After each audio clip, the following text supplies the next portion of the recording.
Paulo, estando preso em Roma, ele escreve uma segunda carta a Timóteo. Já se tinha passado 3 anos que ele tinha escrito a primeira carta. E agora ele preso, então ele resolve escrever essa segunda carta para Timóteo. E já tinha se passado mais de 10 anos que Timóteo tinha saído de sua casa para auxiliar Paulo nas missões. E agora Timóteo, ele não estava sendo mais um missionário, ele estava sendo um pastor, o líder da igreja de Éfeso. Então Paulo, já velho e preso em Roma por pregar a santa palavra, ele tem interesse em ver Timóteo. E nesta época, muitos já tinham largado Paulo de lado, porque Paulo estava preso em Roma. Tinham deixado Paulo. E também muitos tinham deixado os ensinamentos de Jesus Cristo. E eles estavam modificando muito a palavra de Deus, muitos ensinamentos de Jesus. E na carta, Paulo, então ele procura incentivar Timóteo a prosseguir nos ensinamentos, mantendo-se ensinando dentro dos padrões que Jesus Cristo ensinou. Então Paulo, ele incentiva Timóteo a corrigir aquele povo, aqueles falsos crentes e aquelas falsas doutrinas que estavam surgindo naquela época. Tinha se passado apenas 60 anos e já falsas doutrinas estavam entrando no meio da igreja. Então Paulo escreve essa carta. Então, em reverência à palavra de Deus, vamos ficar de pé. 2 Timóteo, capítulo 2, versículo 1. Assim fala a santa palavra. Tu, pois, filho meu, fortifica-se na graça que está em Cristo Jesus. E o que de minha parte ouviste, através de muitas testemunhas, isso mesmo, transmite a homens fiéis e também idôneos, para instruir a outros. Versículo 14. Recomenda estas coisas. Dá testemunho solene a todos perante Deus, para que evite contendas de palavra que para nada aproveitam, exceto para a subversão dos ouvintes. Procura apresentar-se a Deus aprovado, como obreiro que não tem que se envergonhar, que maneja bem a palavra da verdade. Evite, igualmente, os falatórios inúteis e profanos, pois o que deles usam passarão a impiedade ainda maior. Versículo 20. Ora, numa grande casa não há somente utensílio de ouro, de prata, há também de madeira e de barro. Alguns para honra, outros, porém, para desonra. Assim, pois, se alguém a si mesmo se purificar destes erros, será utensílio para honra, santificado e útil ao seu possuidor, estando preparado para toda boa obra. Glória a Deus. Pode sentar. Paulo, através dessa parábola, espera que Timóteo não desista do seu ministério, que Timóteo permaneça dentro da palavra de Deus, ensinando os verdadeiros ensinamentos de Jesus Cristo. Tinha muitas pessoas que estavam desviando a palavra de Deus. E na parábola, Paulo fala que numa grande casa há vários utensílios. É que nem na nossa casa. Na nossa casa nós temos vários utensílios. Tem mesas, cadeiras, vasos, vasinhos, vasos, tem bibelôs. E muitas vezes o problema são os bibelôs. Só os enfeites. E cada um, ele vai ter a sua utilidade. Cada um tem o seu valor para nós. Uns têm um maior valor, são mais usados, outros têm menos valor. E outros que não vão acrescentar absolutamente nada. Não acrescentam nada dentro da nossa casa. Os de boa aparência, nós deixamos destacado, porque são bonitos, ficam em destaque. E outros ficam mais escondidinhos, porque tem pouca aparência. Eles ficam ali guardadinhos, até meio que escondidos dentro de uma gaveta, mas também são utilizados. E a leitura fala em utensílios de ouro, prata, madeira e barro. E o versículo fala assim: alguns para honra, outros, porém, para desonra. Não importando o material, uns para honra e outros para desonra. Então, assim são os objetos que nós temos na nossa casa. Uns são muito úteis, outros menos úteis. E também tem aqueles bibelôs. Aqueles bibelôs que não servem para nada, servem apenas para nós tirarmos a poeira, perder tempo. Mas o dono da casa, ele não desfaz. Ele deixa lá, ele deixa. Fica ali guardadinho ou até mesmo em destaque. Afinal, foi ele que comprou, foi ele que pagou. E muitas vezes pagou caro. Foi trabalhoso para se comprar. E talvez um dia ele possa utilizar. Então ele deixa guardado. E Cristo fez isso por nós. Pagou caro por nós. E geralmente os utensílios de mais valor, os de aparência, então eles ficam em destaque. Nós gostamos de deixar, mostrar algo que nós temos. E eu olho para aqui, para aquele enfeite, está tão bonito ali, e dá uma aparência boa, né? Dá uma aparência boa. Mas nem sempre são úteis. Nem sempre tudo é útil. Os feinhos, eles ficam guardados, mas muitas vezes eles são mais utilizados. É aquele que fica escondidinho lá dentro, atrás do armário, mas ele é mais utilizado, ele esfrega o chão, ele limpa a casa do Senhor. E Paulo, ele fala também da necessidade da limpeza, da pureza desses materiais, da retirada dessas impurezas de cada um. E Paulo está falando de pessoas. E no versículo 21, Paulo fala: assim, pois, se alguém a si mesmo se purificar dos erros, será utensílio para a honra, santificado e útil ao seu possuidor. Útil ao nosso Senhor, útil a Jesus Cristo, estando preparado para toda boa obra. É isso que Paulo está falando. Então Paulo se utiliza dessa parábola, dizendo que na igreja também existem pessoas que são vaso de honra e vaso de desonra. Pessoas que colaboram e pessoas que não colaboram. E no caso de pessoa, depende muito do vaso, do próprio vaso. Se ele quer ser útil, se ele não quer ser útil dentro da igreja. Depende de tudo isso. Depende também da forma que esse vaso foi feito. A maneira que ele foi feito, para que ele serve. Para que ele foi feito. Vai depender. Vai depender se vai poder ser usado dentro da igreja ou não. Dentro da nossa casa ou não. Ser usado da maneira que Cristo escolhe. Da maneira que Ele quer, não da maneira que nós queremos ser utilizados dentro da igreja. Muitos querem ser o pregador, muitos querem ser o ministro da palavra, mas não se preparam, não se dobram, não são vasos úteis. Não querem ser enchidos da palavra de Deus.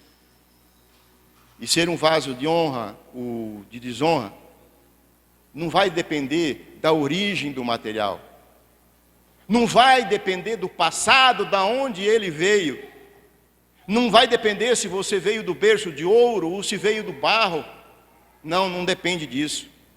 São suas escolhas que te farão útil ou inútil para o Senhor. Serão honrado ou desonrado perante a Cristo.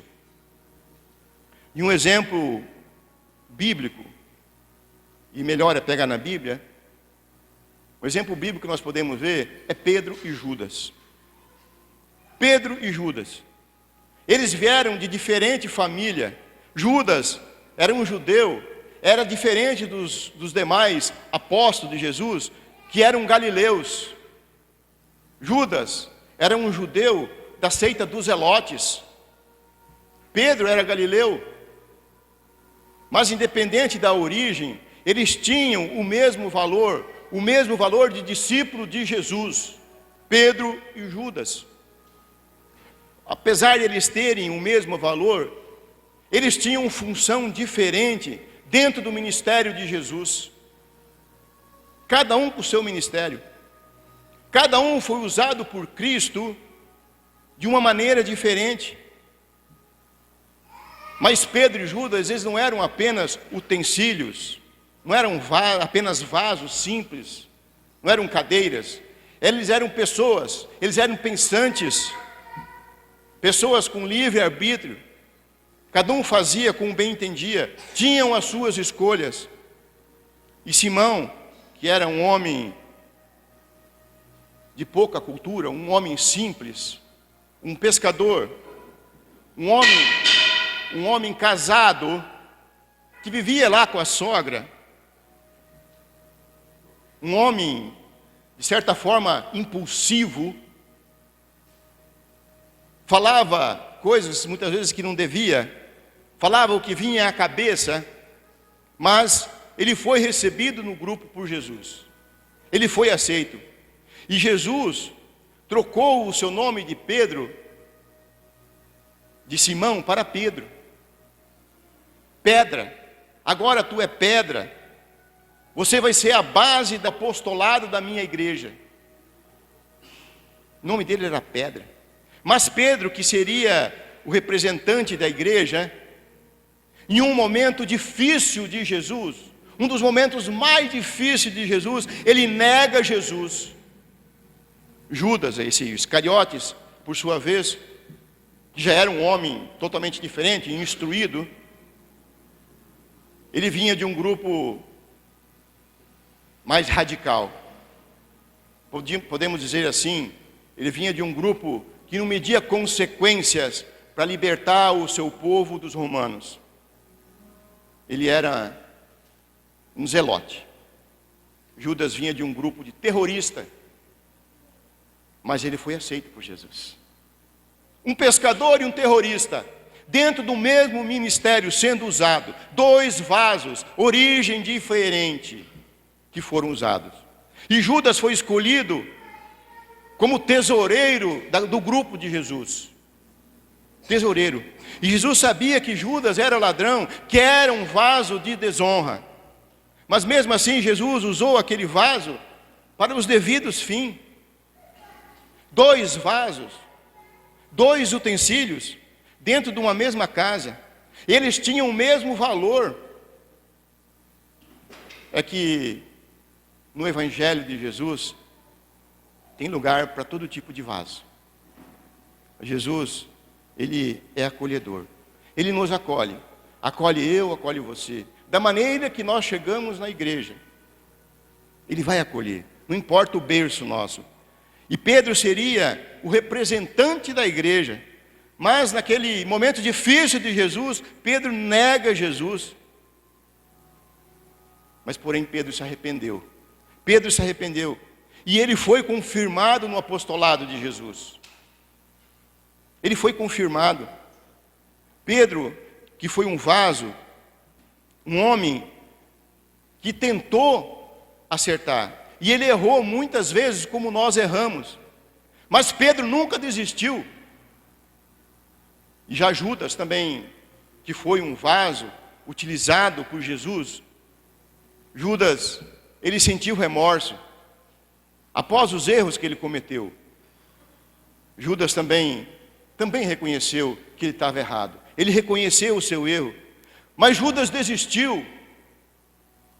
E apesar de Judas reconhecer o seu erro, ele não voltou até Jesus e pediu perdão. Ele foi se enforcar. Ele perdeu a salvação. Pedro e Judas, os dois juntos. Os dois foram chamados por Jesus. Os dois traíram Jesus. E podemos ver que as nossas atitudes nos vão diferenciar. Vão diferenciar a direção que nós vamos tomar. O que nós seremos. Se nós seremos vaso de honra ou vaso de desonra. E Judas ali, ele estava tomado de remorsos. Ele até tentou acertar. Ele tentou consertar o seu erro. Ele voltou lá, devolveu aquelas moedas. O que temos nós a ver contigo, Judas? Mas Judas, então, ele se torna um vaso de desonra. Não voltou para Jesus pedir perdão. Ele foi se enforcar. Pedro, ao negar Jesus, ele chora. Ele se arrepende. Mas ele não tomou uma atitude precipitada que nem Judas. Pedro voltou para o grupo de Jesus, mesmo que ele foi pescar. Mas Jesus falou: ei Pedro, vem. Tu me amas, Pedro? Tu me amas, Pedro? Tem certeza que tu me amas, Pedro? 3 vezes pedindo: sim, eu te amo. Pedro já estava com vergonha. Mas ele voltou. E se tornou um vaso de honra para Jesus. Então não importa de onde eu e você veio. Não importa. Qual que é a origem do seu material. Não importa a sua riqueza, de que família que você veio, se você veio do ouro, se você veio do barro. Jesus está disposto a nos receber, nos perdoar. Basta nós assumirmos os nossos erros, as nossas culpas perante Jesus. E dentro da igreja atual, das igrejas de hoje, não é diferente. Existem vários tipos de vaso, vários utensílios. E lá na igreja de Timóteo, também existia vários tipos de vaso. Tinha um núcleo sólido, perfeito, um núcleo excelente que ajudava na igreja de Timóteo. Mas também tinha aqueles desertores, aqueles que falavam mal da igreja, aqueles que distorciam os ensinamentos de Jesus. Ali naquela cidade de Éfeso, Timóteo era um pastor e ele teve dificuldade. Ali havia falsos mestres que perturbavam a igreja, distorciam a palavra.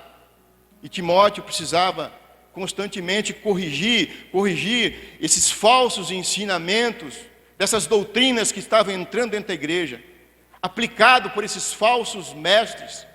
E como está tendo falsos mestres ensinando palavras distorcidas, e nós estamos aceitando, e outros precisam corrigir. E era a vez de Timóteo corrigir. E Paulo corrigia Timóteo, incentivava Timóteo. E Timóteo, então, como líder daquela igreja em Éfeso, ele teve que estabelecer regras dentro da igreja, até para manutenção dentro do próprio culto. Havia bagunça dentro dos cultos naquela igreja. Paulo então incentiva, através dessas cartas, ele vem orientando Timóteo como proceder. E Timóteo aceitava. Timóteo teve que reeducar aquela igreja, teve que selecionar dentro da igreja os seus ministros, aqueles vasos, honra e de desonra, que estavam honrando a igreja, desonrando a igreja. E Timóteo teve que até mesmo ensinar até as viúvas como procederem. Foi difícil para Timóteo. E Timóteo, então, apesar de ser um líder daquela igreja, então, e assim mesmo, ele aceitava a orientação que vinha de cima. Ele aceitava a orientação do superior. Mas eram orientações que estavam dentro da palavra de Deus, dentro dos ensinamentos de Jesus. Não eram palavras distorcidas que vinham. Não vinham pregar sobre a sua pessoa aqui no altar. Não vinham querer repassar coisas de viagens, de grandes missões. Não vinha destacar o vaso. Eles precisam vir destacar o conteúdo do vaso. A palavra de Deus. E na primeira carta de Paulo a Timóteo, no capítulo 5:20, Paulo fala: quanto aos que vivem no pecado, repreende-os na presença de todos, para que também os demais temam. Se nós somos repreendidos perante a igreja, que seja para o exemplo dos demais. Que nós possamos aceitar a repreensão dentro da palavra de Deus. E Paulo, ele sabia que ele estava para morrer. E ele queria deixar Timóteo com responsabilidade no seu lugar. Responsabilidade de ensinar a verdadeira palavra. E Timóteo estava sendo um vaso. estava sendo um vaso de honra, estava ensinando a verdadeira palavra de Jesus. E ali em Éfeso, estava sendo difícil para Timóteo, devido àqueles falsos pregadores, os que distorciam a palavra, falsas doutrinas colocadas dentro da igreja, estavam destruindo os ensinamentos de Jesus. E ali também tinha vasos com diferentes valores. Diferentes valores. Como na nossa igreja, como nas igrejas atuais. Uns com muito valor, outros com menos valor. Os puros e os impuros, os que se preocupam em ministrar a verdadeira palavra, colocar Cristo em evidência, não colocar o vaso em evidência, mas o conteúdo, Cristo. E alguns desses vasos de barro ou de ouro, que ainda são impuros, se aceitarem a repreensão, aceitarem a palavra de Deus, através dos ensinamentos de Jesus, eles podem ser reciclados, eles podem ser aceitos por uma boa obra, dentro da obra de Cristo, e podem ser salvos por Cristo. Não importa se Pedro ou Judas negou a Jesus, não importa. Aquele que aceitou a ser corrigido, ele volta para Jesus. Mas tem aqueles que só servem para ser descartados, incinerados, vasos de desonra, sem recuperação. E nós temos que tomar cuidado. Nós temos que tomar cuidado quando nós recebemos um novo membro na igreja. Nós não podemos julgar a origem dele, a origem do material. Todo o material foi feito por Deus. Tudo foi feito por Deus. E Jesus escolheu Pedro e também escolheu Judas. Escolheu os dois. Não importou a origem, se um era terrorista, se o outro era pescador. Não importou. O fato que não importa se o vaso é feito de ouro ou se o vaso é feito de barro. Para que um vaso ele chame a atenção do dono, ele precisa ser polido, ele precisa estar limpo. Senão não vai chamar a atenção. Ninguém quer guardar um tesouro, Jesus Cristo não quer guardar o seu tesouro dentro de um vaso sujo. Tem que estar limpo, tem que permitir ser limpo. Para a pessoa de Paulo, o mais importante era o tesouro. E ele falava, Paulo se considerava um vaso de barro. Paulo, ele usava essas palavras, se considerando um vaso de barro, porém cheio de Cristo, cheio do Espírito Santo. E ele fala em 2 Coríntios 4:7, temos, porém, este tesouro em vaso de barro, para que a excelência do poder seja dado a Deus e não a nós. Cristo tem que ser destacado. Então, apesar de aceitarmos ser polidos pela palavra de Deus, nós não vamos mudar a nossa origem ou o passado, não. Se você é feito de ouro, você vai ser ouro. Se você é feito de barro, você vai continuar sendo barro. É o conteúdo dentro de você que vai chamar a atenção de Deus. É o conteúdo que está dentro de você. É Cristo brilhando dentro de você. É isso que nós precisamos. Então não queira chamar a atenção para você. Não queira chamar a atenção para o vaso. Mas sim para o seu conteúdo. Chama atenção para Cristo, para o Mestre. Amém? Glória a Deus. Então, seja um vaso de honra. Amém?